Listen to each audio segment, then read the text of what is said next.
J-Stars Victory Versus, or J-Stars Victory Versus Plus for those of us who aren't complete weeaboos, is the last Shonen Jump crossover game developed by Spike Chunsoft. Now with Jump Force on the horizon, I thought we could take some time to re-evaluate J-Stars and see how Spike has reamped the gameplay. Now, I didn't get to play Jump Force at E3, but I have played J-Stars numerous times, which means that most of this analysis is going to be derived from observation. While I'm sure that many enjoy J-Stars, there is an inherent problem that plagues the experience of that game: pacing.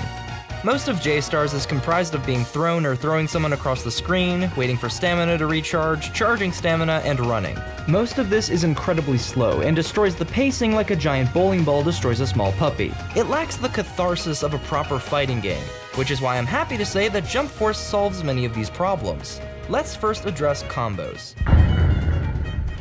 In J-Stars, combos either send you or your opponent flying across the arena.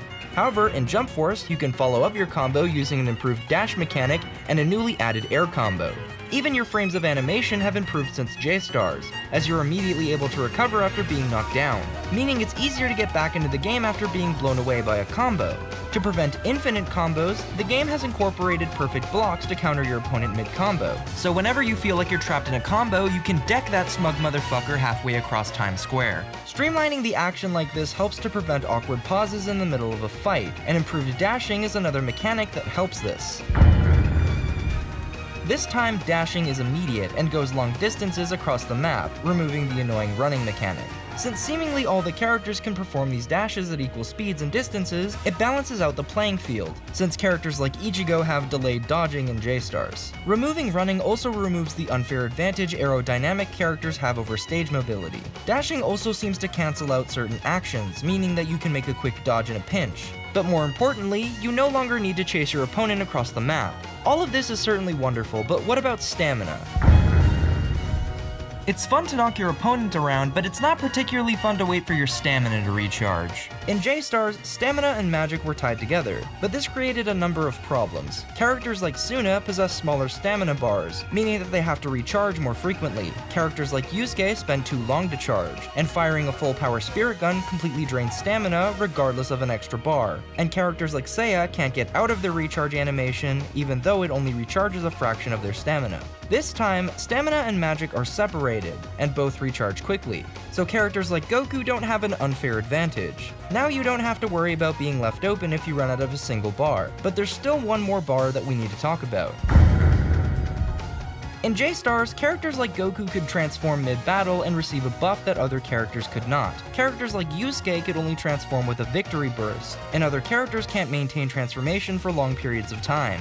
Jump Force has removed this issue with individual burst meters, restricting buffs to that singular meter. This way, the playing field is evened out, and unlike J-Stars' obnoxious victory loading screen, ultimates in Jump Force are instantaneous. Now you can choose to activate your trump card at any time, rather than fulfilling a certain requirement under a limited time frame. And now that team battles have been removed, you don't have to worry about someone stealing your meter. Speaking of which,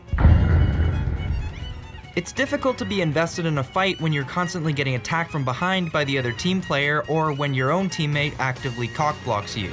Of course, this is optional in J-Stars, but removing this feature in Jump Force makes the combat a lot more focused and fair. Now there's no more need for a lock-on system, since you only have to keep track of a single player. This might be a turnoff for some people who want to play with their friends, but the feature received a nice trade-off in the form of switching. I don't know whether or not support characters are a feature, but from what I've heard, most people switch characters when they activate support. I think that this is a great feature. You can switch your fighter mid-game, keeping the gameplay fresh and interesting. Since your switch immediately rushes the opponent, you can keep a consistent combo without breaking the flow of the match. I don't know how support characters will affect the flow of the match, but all of that may just depend on the abilities they use. But let's move on to the next point. There's been a very clear aesthetic change since the previous games, but more about that at another point. The most important change to note about these new areas is the lack of clutter. In J-Stars, destructible arenas were a pain in the ass, and there's little time to admire them in the middle of a match, especially if they get destroyed. Now the arenas are flat, leaving only you and your opponent in focus. Now with the ability to blast your opponent across the map, you don't have to worry about one locale becoming stale to look at. Personally, I'm looking forward to grinding Aster's face against the pavement.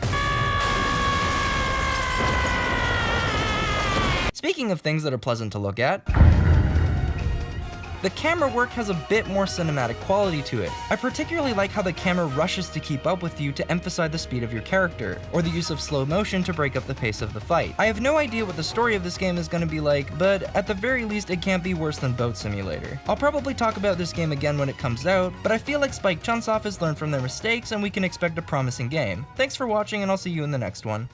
If you want to keep up with anything that I'm doing or want to know what I'm doing next, you can keep up with me on my Twitter account. And if you just want to see what I do on a normal day-to-day basis or just hear my opinions that I don't make main videos on, you can check it on my secondary channel. Both are linked in the description. If you have any questions you want to ask me about anime, video games, or anything in particular, you can go to my Curious Cat account and I will be open.